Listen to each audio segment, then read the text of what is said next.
Hi everyone, I'm Rodrigo Durão and this is what's happening in Brazil. We start by updating you on the latest news from the country.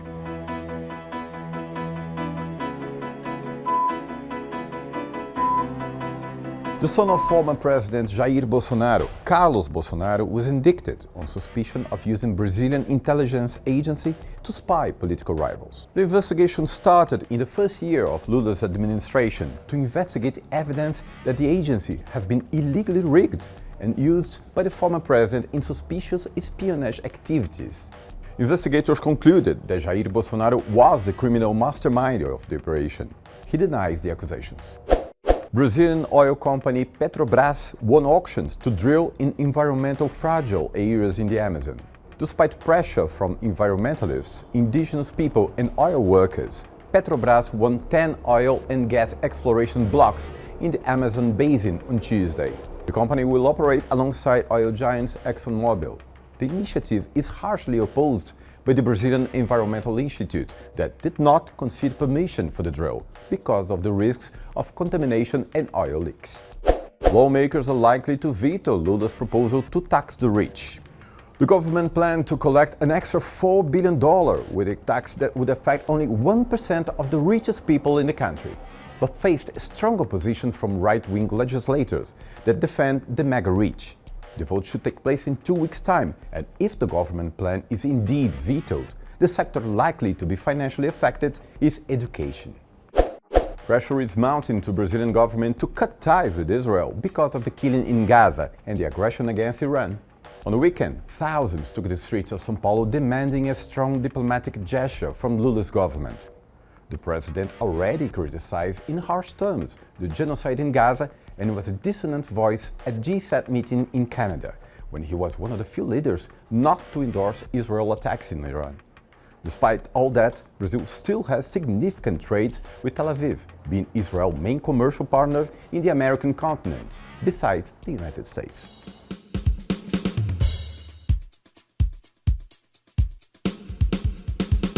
A year after the historic flood in the Brazilian state of Rio Grande do Sul, its residents are still coping with the consequences. In the state capital, Porto Alegre, the homeless workers' movement turned an abandoned building belonging to the National Social Security Institute into housing for those affected in the environmental disaster.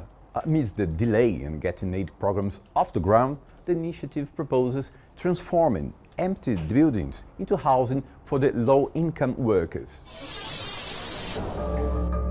Marcia was living in precarious conditions in Porto Alegre when she became homeless due to the 2024 unprecedented floods.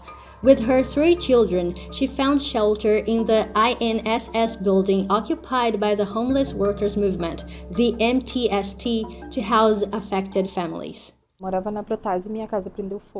in the Garoa bed and breakfast. I went there one day on a Friday. On Sunday, when I went outside, the water was already up to my waist. A day later, I passed by and saw that there was a sign saying that it was aimed for people who had suffered from the aftermath of the flood, people who had nowhere to live, who were paying rent. So I came to see. I was very well received. I arrived here with the children. They welcomed me. The flood left 160,000 people homeless. The city government has sent almost 6,000 reports to the federal government program that will provide housing for those whose homes were destroyed by the flood. According to the Federal Savings Bank, 7,700 beneficiaries have already been qualified throughout Rio Grande do Sul. However, only just over 900 families have received their keys so far. For the Metropolis Observatory, which analyzes the issue, the slow response time affects precisely those who need it most. There is often a bureaucratic tangle. This effectively affects the poorest people, those who have been hit hardest, who cope with these problems. And secondly, we don't think it is a good idea, for example, to take advantage of this moment to forcibly remove people. Porto Alegre is one of the Brazilian capitals with the most empty homes. more than 100,000, which represents almost 19% of the city's households, according to the 2022 census. For Paulo, these properties could be one of the alternatives for dealing with the housing shortage. Por aí a gente já pode pensar. That is a way for us to think of it as an idea of covering the housing deficit only with empty homes. Of course, this doesn't mean that all empty homes meet all people's needs, but it would be a way of addressing the issue. This path is advocated by housing movements in Brazil, such as the MTST, which started the Maria da Conceição Tavares occupation on June 9, 2024, in an abandoned INSS building in the state capital, mentioned at the beginning of this video. Caio is one of the coordinators of the occupation and says that around 100 people now live in the first 3 of the 26 floors of the building, which has had no social function since the pandemic.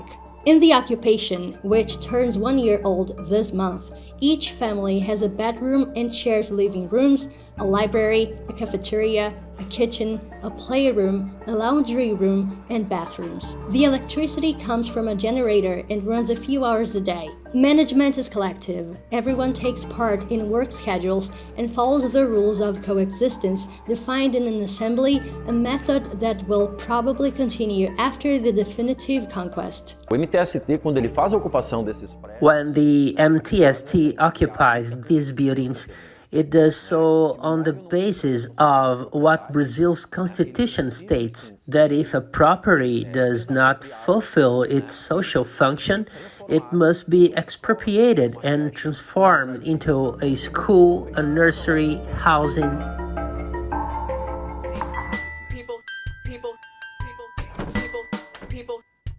The Mbyá Guarani indigenous people meet annually in the state of Rio Grande do Sul to talk about the reality of their communities. Brasil de Fato went to one of their retaken villages in the rural area of Porto Alegre to find out what their main demands are and to learn more about this people's rich culture.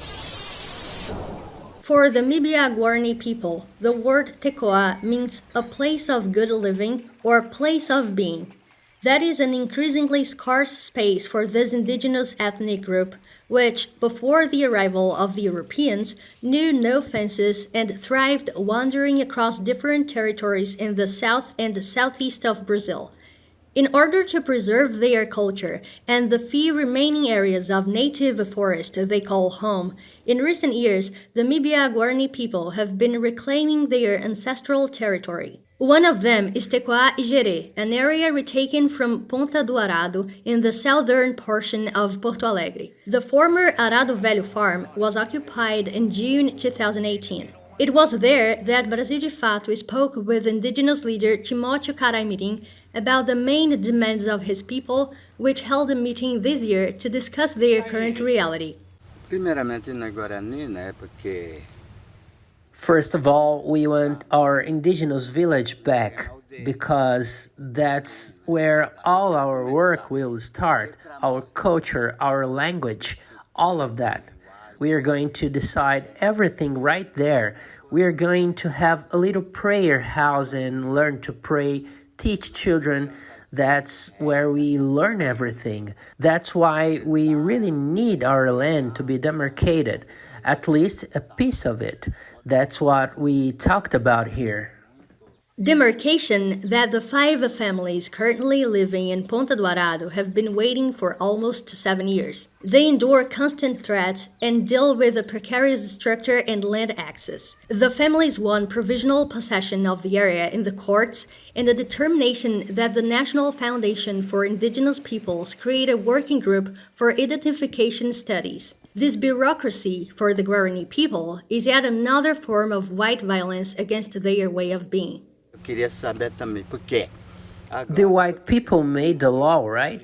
If they hadn't made the law, they would have been no need to say, we are going to live where there is native vegetation, where there is no urban areas. We have the right to all this because it is ours, right?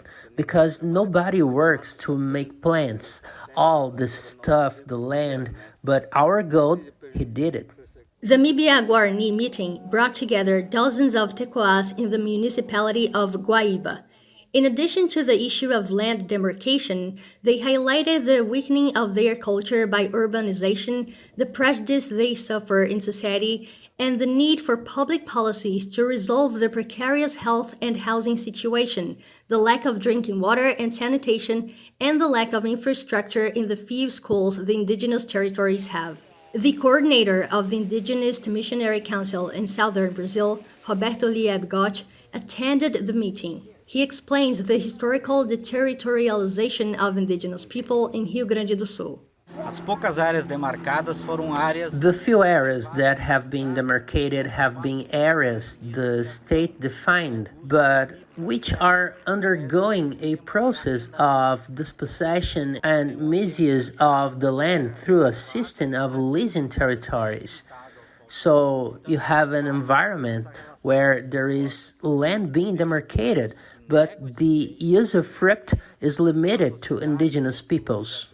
So they're faced with the conflicting relationship with the public authorities who deny this right to the indigenous peoples. They face the colonizing society, which therefore does not accept the indigenous presence, and the legal aspect of it, in which there is a systematic dispute over constitutional law. Então nós chegamos aqui para fazer Nature is important to us. That's what we want. If they, white the people, cut it down here, there will only be a city, urban areas, but we got here and nature will go on forever.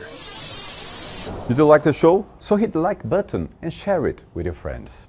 Don't forget to subscribe to our channel to receive notifications. We'll see you next week.